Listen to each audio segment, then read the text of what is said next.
शेतकरी मित्रांनो नमस्कार. सर्वप्रथम आपल्या YouTube चॅनलमध्ये सगळ्यांचं स्वागत. आणि आजचा व्हिडिओ देत असताना आपण कांदा पिकामध्ये याच्यापूर्वी तुम्हाला व्हिडिओ दिलेले होते, मागच्या वर्षी पण व्हिडिओ दिलेले होते, परंतु यावर्षी पण जेवढ्या बुकिंगा झाल्या आणि त्या बुकिंगांमध्ये जेवढे प्लॉट आपण बघितले त्या प्रत्येक प्लॉटमध्ये जाऊन आपण व्हिडिओ देण्याचा प्रयत्न करतोय की जेणेकरून कामकाज केल्यानंतर वेळेवरती फवारणी केल्यानंतर शेतकऱ्यांनी त्याचा फॉलोअप घेतल्यामुळे कांद्याची जी पोझिशन म्हणतो आपण किंवा जी परिस्थिती आहे आज कांद्याची जी पोझिशन आहे ती अतिशय सुंदर पद्धतीच्या ठिकाणी झालेली आहे. तत्पूर्वी काका तुमचं नाव गाव आणि मोबाईल नंबर सांगा. गौरव पेंढारी, मुक्काम पोस्ट हर्नूल, तालुका चांदवड, जिल्हा नाशिक. काय वाटलं फवारणी घेतल्या, कम्प्लीट शेड्यूल आलं? नाही, एकदम शेड्यूल ज्या पद्धतीने शेड्यूल आलं ना त्या पद्धतीने मी फवारण्या केल्या. 100% रिझल्ट वाटला मला, कारण दिसताना दिसू राहिला आणि एकदम कमी खर्च. इतका कमी खर्च कुठंच नाही. बरं, काही फवारणी सांगता येतील काय काय आलं होते? सुरुवातीला साप आणि रॉकेटची फवारणी होती. बरं, त्याच्यानंतर कर्जट आणि मला वाटतं त्याच्यामध्ये GA होतं आणि एक कीटकनाशक होतं. बरं, आणि नंतर तिसरी फवारणी मला वाटतं लुना आणि त्याच्यात एक कीटकनाशक आणि काहीतरी पोषक होतं साधारण. बाकी याच्या व्यतिरिक्त काही जास्त काही फवारणी नव्हती. बरं, शेतकरी मित्रांनो लक्षात घ्या, सांगण्याचा उद्देश एवढाच आहे. आज जर बघितलं तुम्ही कोणताही कांदा जरी उपटून बघितला तरी आज जी साईज आहे जवळजवळ पूर्ण प्लॉटमध्ये एक साईज कांदा आहे सगळा. बरोबर, सगळा वन टाइम हार्वेस्टिंगला येणार.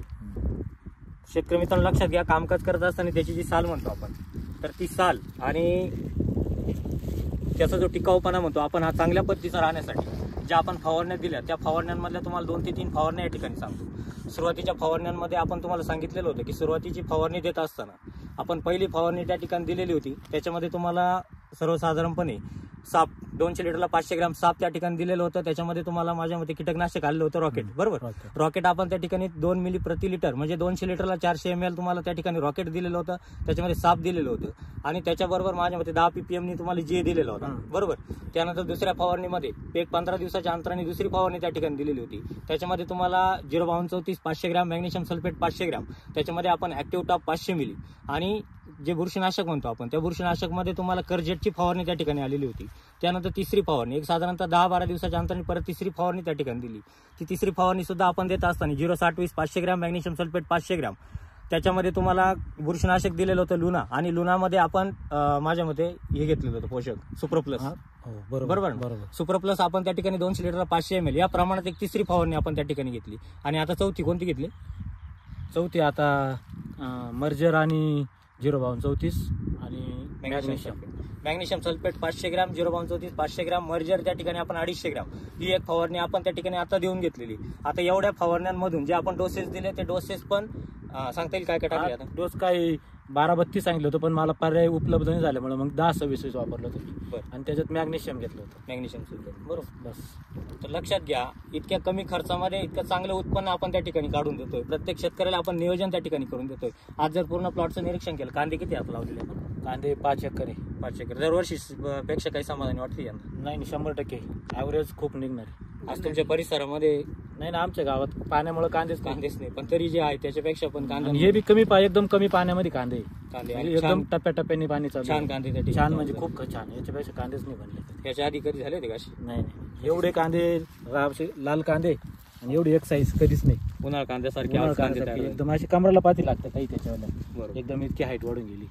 शेतकरी मित्रांनो लक्षात घ्या, सांगण्याचा उद्देश एवढाच आहे, आलेलं शेड्यूल जर फॉलोअप केलं, कामकाज व्यवस्थित केलं, टायमिंग फवारण्या घेतल्या, दिलेल्या जे खतं असतील ते खतं जर तुम्ही टायमिंग देऊन घेतले तर कांद्यामध्ये कुठली अडचण त्या ठिकाणी येत नाही. पात तुम्हाला शेवटपर्यंत हिरवीगार त्या ठिकाणी राहते.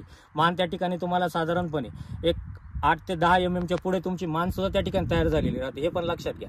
आणि ज्यावेळेस आपली मान चांगली तयार झालेली राहते, पत्ती चांगली राहते. आता याच्यामध्ये लक्षात घ्या, आपण ज्या फवारण्या देतो, कीटकनाशकच्या फवारण्या देतो किंवा बुरशीनाशकच्या फवारण्या देतो. आता बुरशीनाशकाच्या फवारण्या देत असताना मी बऱ्याच वेळेस शेतकऱ्यांना सांगत असतो की आतमध्ये जो मावा असतो तो मावा ज्यावेळेस या पातीवरचं जे प्रोटीन असतं ते प्रोटीन खाल्यानंतर पात वाकडी पडत असते. त्याच्यासाठी आपल्याला मावा या गोष्टीकडे फार लक्ष देणं गरजेचं आहे. त्यानंतर वेळोवेळी आलेलं बुरशीनाशक, जी पत्ती आपली वरच्या बाजूनी पिवळी पडायला सुरुवात होते, दव पडत असेल, टेम्परेचर जास्त असेल, अशा वेळेस त्याचा प्रॉब्लेम जास्त प्रमाणात येतो. तर या वेळेसच्या सुद्धा फवारणी आपण जर टायमिंग घेतलं तर कुठलीच अडचण त्या ठिकाणी येत नाही. आणि याच पद्धतीचं कामकाज, याच पद्धतीचं नियोजन जर प्रत्येक शेतकऱ्यांनी केलं तर कुठलीही अडचण येणार नाही आणि चांगल्यात चांगलं नियोजन होऊन चांगलं उत्पन्न त्या ठिकाणी मिळेल. आता आपण याच्यानंतर नक्की एक व्हिडिओ आपण एखादा प्लॉट झाल्यावर नक्की देऊ की जेणेकरून आपलं ॲव्हरेज काय कशा पद्धतीने मिळालं, आपण 1 एकरमध्ये किती ॲव्हरेज काढू शकलो. बरोबर, किती निघेल वाटतं तुम्हाला चांगला ॲव्हरेज? जवळजवळ बिघे म्हणजे एकरामध्ये 150 क्विंटलच्या पुढेच निघायला पाहिजे. निघेल 100% निघाल. जर बघितलं ते सगळे या कांदे शिकून उपटून पाहिले बनवलं तर असेल. सगळे. आणि अजूनही कांदे खूप होणार आहे, खूप होणार. 50% कांदे बनले. बरोबर. तर शेतकरी मित्रांनो लक्षात घ्या, शेवटच्या टप्प्यामध्ये सुद्धा कामकाज करत असताना एक शेवटची फवारणी सुद्धा तुम्हाला या ठिकाणी सांगतो मी. आता शेवटची फवारणी देत असताना आपल्याला त्या ठिकाणी 0,60-20 परत एकदा 200 लिटरला 750 ग्रॅम. लक्षात घ्या, शेवटच्या टप्प्यामध्ये 8 दिवसामध्ये कांदा काढणीला येतोय आणि अशा वेळेस आपल्याला ही फवारणी करून घ्यायची. त्याच्यामध्ये तुम्हाला 750 ग्रॅम 0,60-20 घ्यायचे. मॅग्नेशियम सल्फेट परत एकदा 750 ग्रॅम त्या ठिकाणी घ्यायचे. आणि शेवटच्या टप्प्यामध्ये तुम्हाला ब्रासमोर, लक्षात घ्या ब्रासमोर आपल्याला त्या ठिकाणी 250 मिली.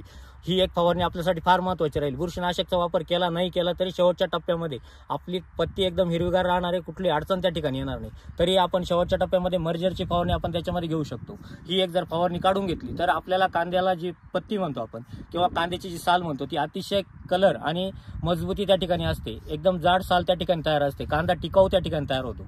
तर याच पत्तीच्या फवारण्या जर कंटिन्यू प्रत्येक शेतकऱ्याने घेतल्या तर कुठली अडचण त्या ठिकाणी येत नाही. आपला उद्देश हाच नाही की तुम्ही प्लॉट बुकिंग करा, परंतु आलेलं शेड्यूल जरी तुम्ही फॉलो केलं तरीही तुम्हाला त्या ठिकाणी चांगलं उत्पन्न त्या ठिकाणी मिळतंय. आपण प्रत्येक शेतकऱ्यापर्यंत पोहोचण्याचा प्रयत्न करतोय. तर शेतकरी मित्रांनो काय करा, याच पद्धतीचे नवनवीन व्हिडिओ पाहण्यासाठी आपल्या चॅनलला कोणी नवीन आला असाल तर सबस्क्राईब करून घ्या, लाईक करा, शेअर करायला विसरू नका आणि जास्तीत जास्त शेतकऱ्यांपर्यंत पोहोचवा, जेणेकरून प्रत्येक शेतकऱ्याला कांद्याबद्दलची चांगली माहिती त्या ठिकाणी मिळायला मदत होईल. धन्यवाद.